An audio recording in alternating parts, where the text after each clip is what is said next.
Presentation آپ کے سامنے کرنے جا رہی ہوں. اس کا ٹائٹل ہے ایک باکمال ڈاکٹر کی بے مثال زندگی, دا انمیجربل لائف آف ڈاکٹر مختار احمد انصاری. 1330 میں سید مسعود غازی نے ایک چھوٹے سے شہری مرکز کی نیو رکھی. اس مرکز کو ہم غازی پور کے نام سے جانتے ہیں. اس وقت دلی کے سلطان محمد بن تغلق تھے. 16ویں صدی میں یہ مرکز صوبہ الہ آباد کی ایک سرکار کا دارالحکومت بنا دیا گیا. 1763 میں غازی پور پر ایسٹ انڈیا کمپنی کا قبضہ ہو گیا اور وہ بنارس کے کلیکٹر کے ماتحت آ گیا.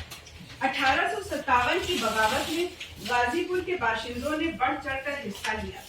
HR نیول غازی پور گیزیٹئر میں لکھتے ہیں کہ یہاں بڑے پیمانے پر انگریزی سرکار کی عمارتوں کو لوٹا اور جلایا گیا. دراصل غازی پور تحصیل 4 تحصیلوں میں بٹا ہوا تھا: غازی پور، گمنیا، محمد آباد اور سید پور. یہاں زیادہ تر بنکر جلاہے بسا کرتے تھے. سید تو بہت ہی کم تھے مگر شیخ تقریباً 15.8% تھے اور اس کے بعد پٹھانوں کی آبادی تھی جو کہ عموماً تاجر ہوا کرتے تھے. یہاں کی زمینوں کا 17.5% حصہ مسلمانوں کے پاس تھا. غازی پور کے شیخ عموماً انصاری، صدیقی یا قریشی کہلاتے تھے. یہاں کے انصاری اپنے آپ کو رسول اللہ محمد کے ایک صحابی ابو ایوب انصاری کی اولاد مانتے تھے. ان کا ماننا تھا کہ ابو انصاری کے خاندان سے خواجہ حمید الدین شیرازی کے بیٹے محمد بن تغلق کے دور میں دلی آئے. سلطان نے ان کو قاضی کا عہدہ دیا اور اس طرح حمید الدین شیرازی کے بھتیجے نے غازی پور کے قریب یوسف پور نام کے ایک شہری مرکز کا قیام کیا. اکبر کے دور میں بھی اس خاندان کے لوگ قاضی ہوا کرتے تھے. بادشاہ اکبر نے انصاری خاندان کو بھتری نام کا ایک علاقہ تحفے میں دیا. ایسٹ انڈیا کمپنی کی حکومت تک اس خاندان کا رتبہ اسی طرح بنا رہا. انصاری خاندان کے حاجی رحمان انصاری بلیا میں رسڑا نام کی ایک جگہ کے امین ہیں. 1857 کے بعد یہ یوسف پور میں آ کر بیٹھے. یہاں پہ ان کی خاصی زمین و جائیداد تھی. حاجی عبد الرحمان کے سب سے چھوٹے بیٹے کا نام مختار احمد تھا. مختار کی پیدائش 25 دسمبر 1880 میں یوسف پور میں ہوئی تھی. حاجی عبد الرحمان اپنی اولادوں کو بہت کچھ مال و دولت تو نہیں دے سکے لیکن ان کی تعلیم پر خرچہ کرنے میں انہوں نے کوئی کسر نہیں رکھی.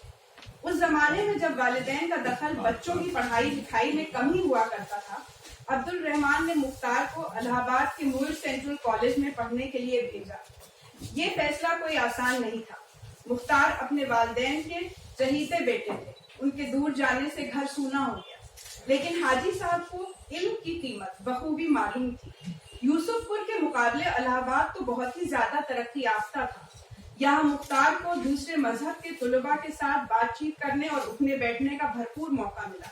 وہ کم عمری میں ہی اس بات کو سمجھ گئے کہ اگر ہم کسی کی تہذیب کی عزت کرنا بچپن میں سیکھ لیتے ہیں تو ہم اس سبق کو کبھی نہیں بھولتے.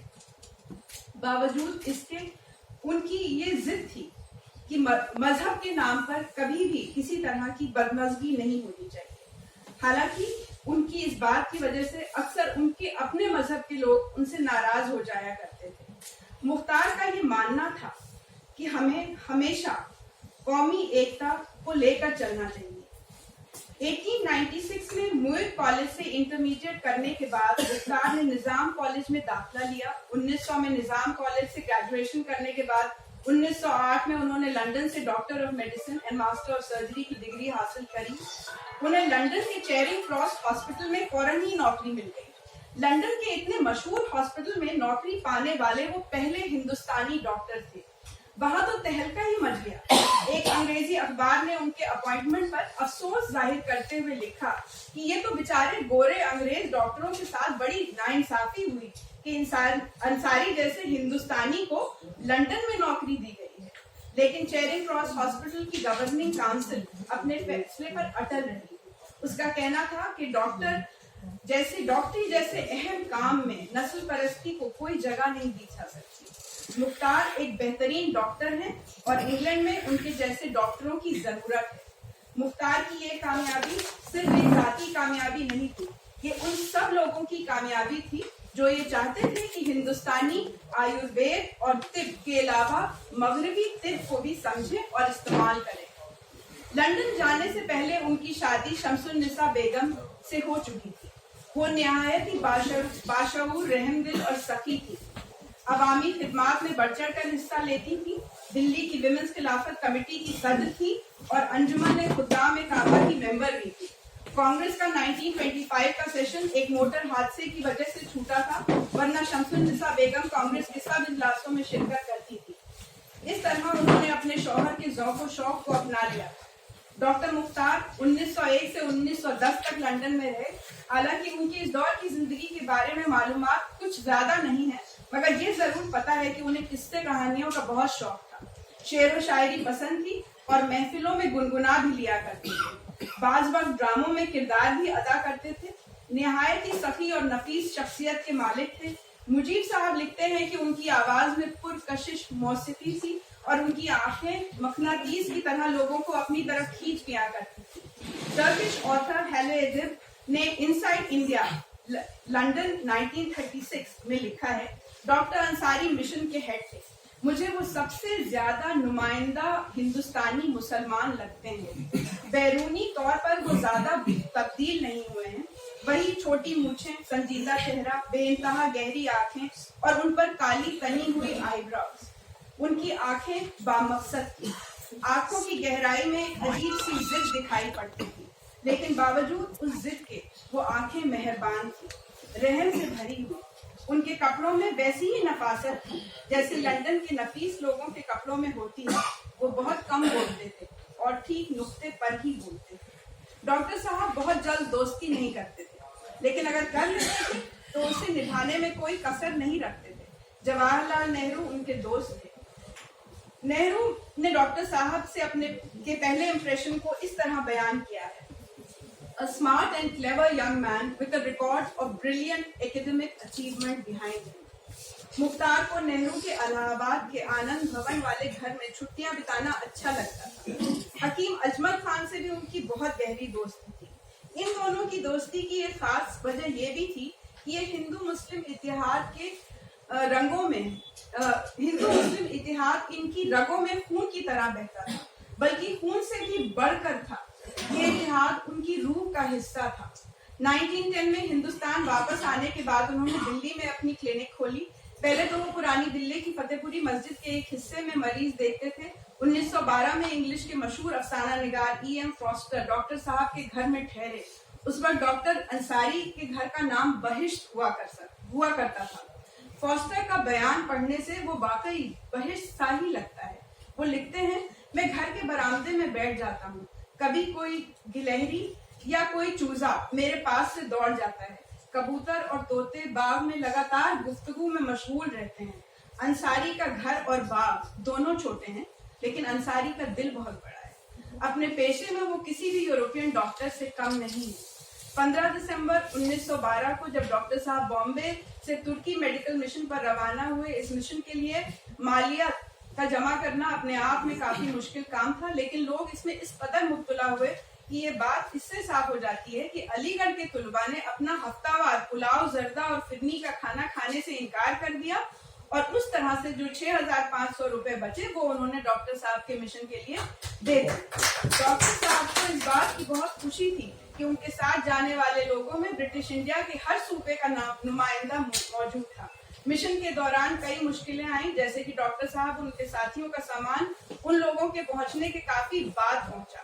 डॉक्टर साहब ने बाद में लिखते हैं कि वो और उनके साथी 3 दिनों तक सिर्फ ब्रेड और चीज खाते रहे, क्योंकि उनका खाने का सामान रास्ते में ही चोरी हो गया था।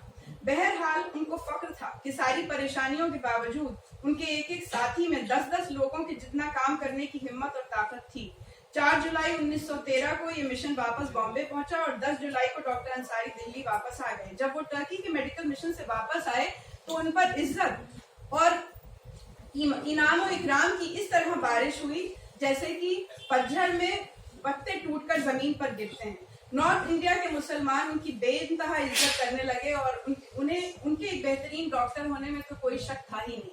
रामपुर के नवाब और भोपाल की बेगम डॉक्टर अंसारी को घर पर देखने की फीस 1,000 से 500 रुपए तक दिया करते थे, जो कि उस जमाने के हिसाब से बहुत ही ज्यादा थी। 1930 में आम लोगों के लिए उनकी फीस लगभग 32 रुपए थी, लेकिन बहुत से मरीजों को वो मुफ्त देखते थे। इस किस्म में दो तरह के लोग होते थे, एक तरफ मोतीलाल नेहरू और कांग्रेस के दूसरे रईस, तो दूसरी तरफ दिल्ली के आम गरीब व गुरबा और मुसीबत ज़दा लोग।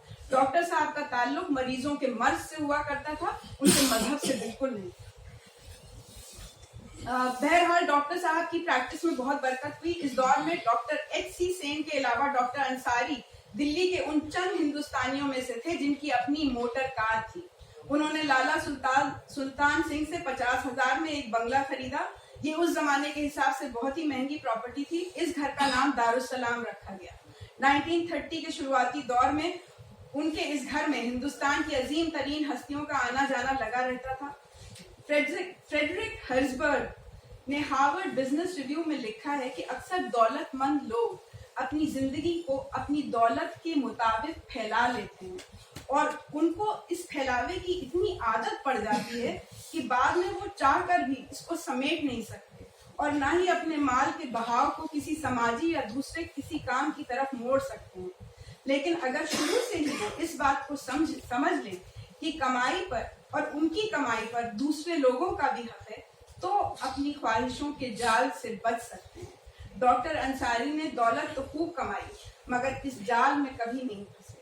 मुख्तार खुद लंदन में पढ़े और उनके खानदान में देवबंद के लोग भी मौजूद थे।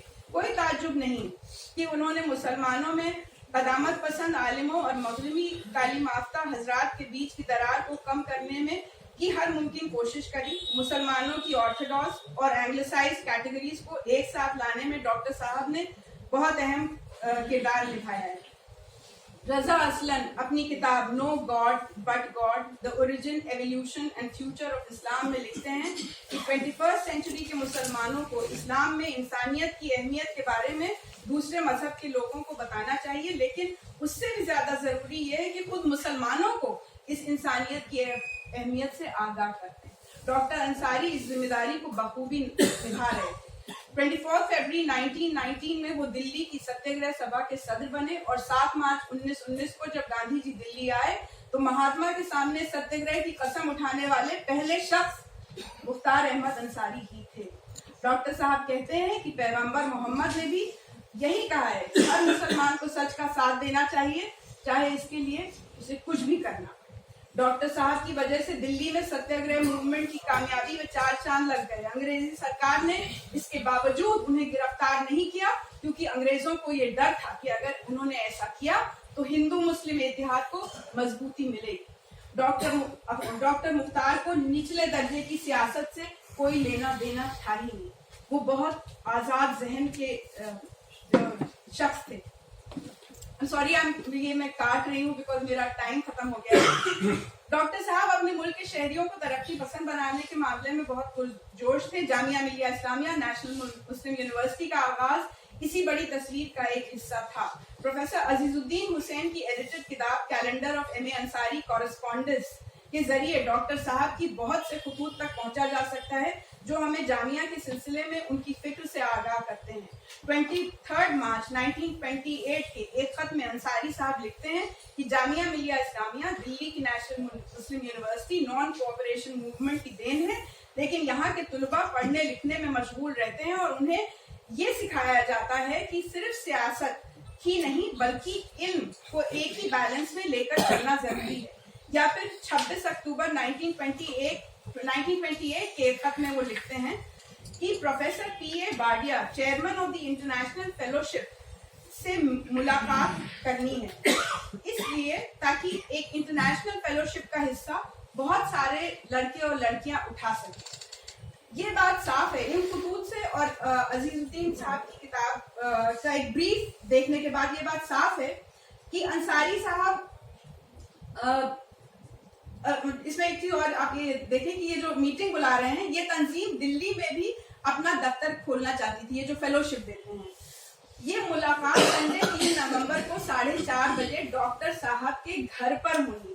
इस खत से ये साफ हो जाता है कि वो जाती तौर पर समाजी खिदमत में शामिल थे। डॉक्टर साहब पेशा वाराना कामयाबी से कमाई हुई दौलत को खुशी से कंफ्यूज नहीं करते थे।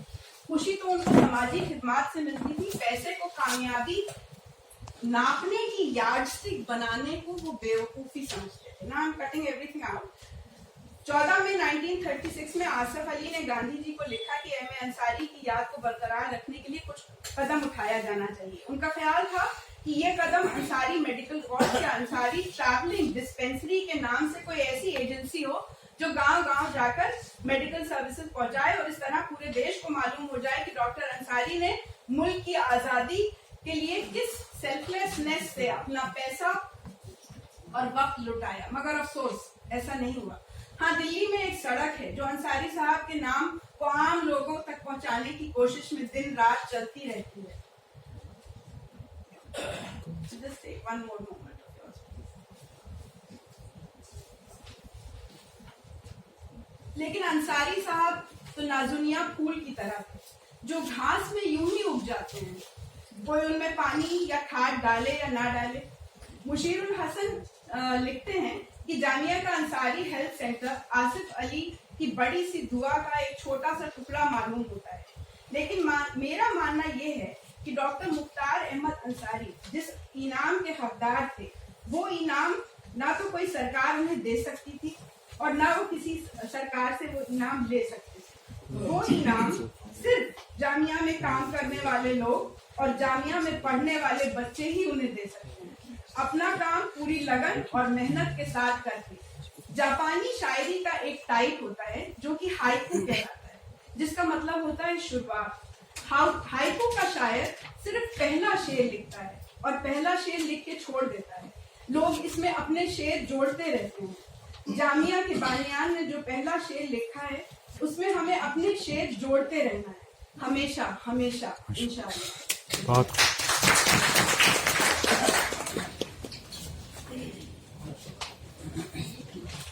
बहुत बहुत शुक्रिया मैम। मकालों पे डिस्कशन का मामला हम बाद में तय करेंगे।